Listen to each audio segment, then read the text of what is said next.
A principios del siglo I a.C., la península de Anatolia era un auténtico polvorín.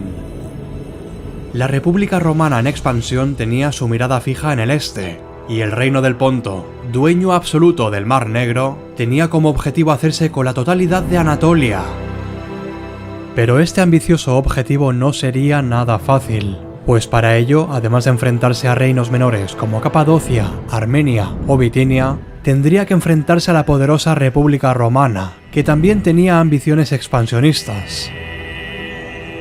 Ya había tenido lugar una guerra entre ambas potencias, una guerra que conocemos como Primera Guerra Mitridática, y que a pesar de que Roma había vencido, le salió muy cara la victoria, pues entre todas las pérdidas humanas se encontraba a Manio Aquilio, Lucio Valerio Flaco y Cayo Flavio Fimbria, todos ellos hombres de gran poder y prestigio romanos. Claro que para Mitrídates la derrota tampoco le había salido nada barata, pues perdió a más de 150.000 hombres y también más de la mitad de sus posesiones en Anatolia. Este primer conflicto entre ambas potencias culminó con la paz de Dárdano, que más que una paz normal fue una tregua. Los romanos aprovecharon este cese de las armas para resolver algunos problemas internos, y Sila, que había participado activamente durante la guerra contra Mitrídates, volvió a Italia para resolver algunas intrigas.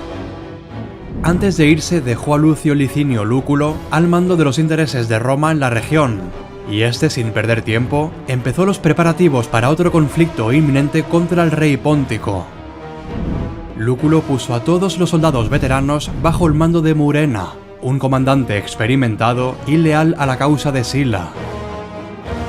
Este comandante romano adoptó una táctica pasivo-agresiva contra Mitrídates, y en cuanto recibió a esas dos legiones de veteranos, se estableció en la frontera sur del Ponto. Por su parte, Mitrídates miraba con una gran preocupación toda la agitación política que se estaba dando en Roma, ya que si Lucio Cornelio Sila perdía su poder, la tregua con Roma se rompería ipso facto. Y no es que el Basileus no quisiera la guerra con Roma, sino que simplemente todavía no estaba listo. Le hacía falta tiempo para prepararse y esa tregua se lo proporcionaba. El otro hombre poderoso de la zona era Ariobárzanes de Capadocia, que aún estaba lidiando con unas intensas luchas de poder por el trono e intentando defender su delicada posición. Mitrídates, que como señalábamos antes tenía ansias expansionistas, conocía la débil posición de Ariobárzanes, por lo que no tardó en lanzar una campaña militar en el norte de su reino.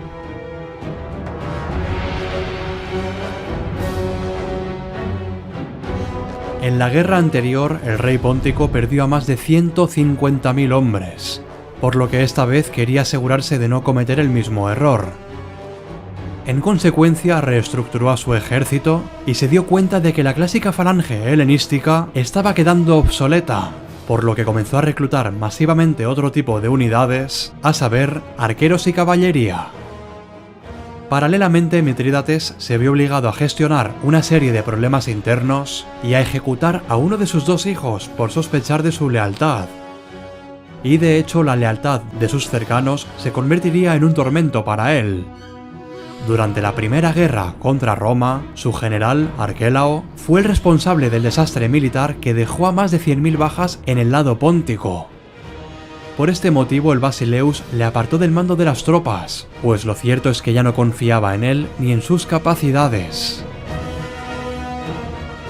Arquelao, resentido, comenzó además a escuchar una serie de rumores de que su tiempo estaba contado, por lo que decidió hacer algo al respecto, y en lugar de esperar a su inevitable destitución, Arquelao desertó y se pasó al bando romano. Una vez bajo el mando de Lucio Licinio Murena, Arquelao comenzó a darle información exagerada, alegando que el rey Póntico Mitrídates estaba planeando un inminente ataque con su nuevo ejército. Murena, que como todo romano de su época tenía sed de gloria y laureles, decidió actuar según los rumores de Arquelao, ignorando por completo la tregua existente y atacando el sur de los dominios pónticos, saqueando todo a su paso, consiguiendo un gran botín, pues el Ponto era uno de los reinos más ricos de la época.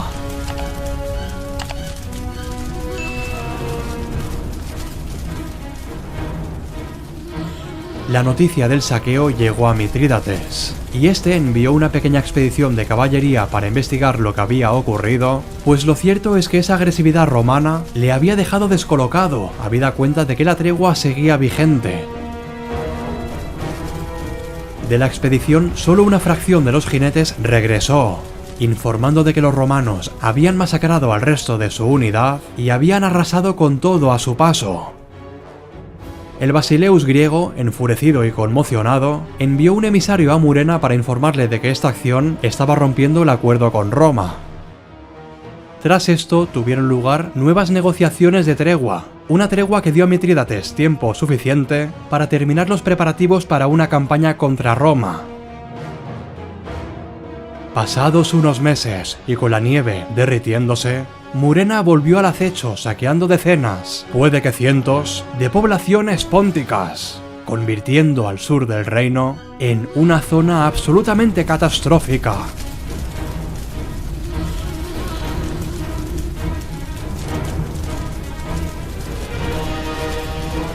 Por increíble que parezca, Mitrídates decidió no intervenir, y Murena, tras difundir el caos, se retiró al oeste.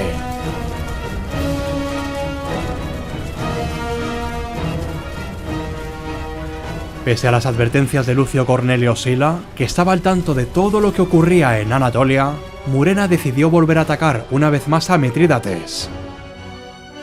En este aspecto se desconoce si volvió a hacerlo, por llevar la contraria a Sila o porque éste le dio permiso. Pero sea como fuere, atacó de nuevo al reino del Ponto. Pero esta vez su objetivo no era saquear pueblos menores, sino avanzar hacia Sinope. En este punto el Basileus Póntico consideró que la guerra total contra Roma había comenzado, aunque lo cierto es que esto no era cosa de Roma, sino de Murena.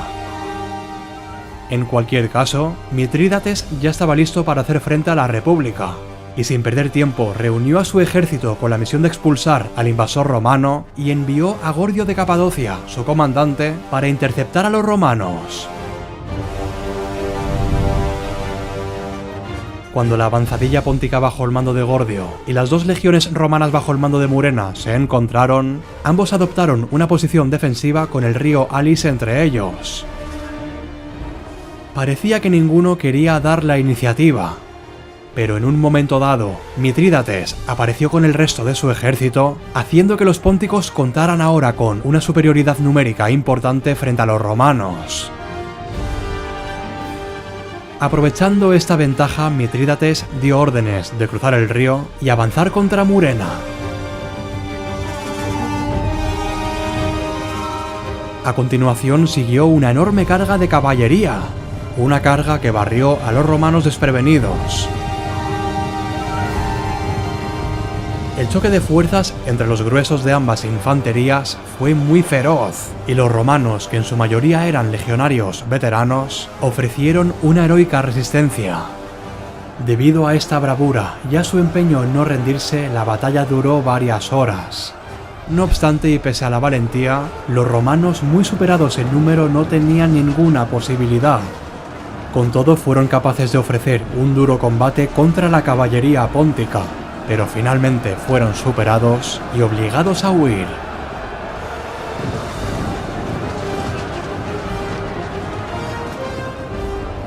La caballería póntica no tuvo piedad y acabó con cientos de romanos que estaban huyendo, mientras que Murena y su alto mando pudieron escapar a las montañas.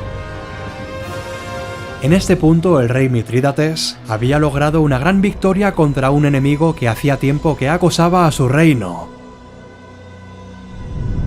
Tras esta victoria frente a los romanos, el Basileus Póntico atacó otra vez el norte de Capadocia, pero Sila, al ver que la situación se estaba yendo de las manos, envió a un diplomático y le hizo saber que Roma no quería la guerra con él, sino que era cosa de Murena, lo cual a efectos prácticos era cierto.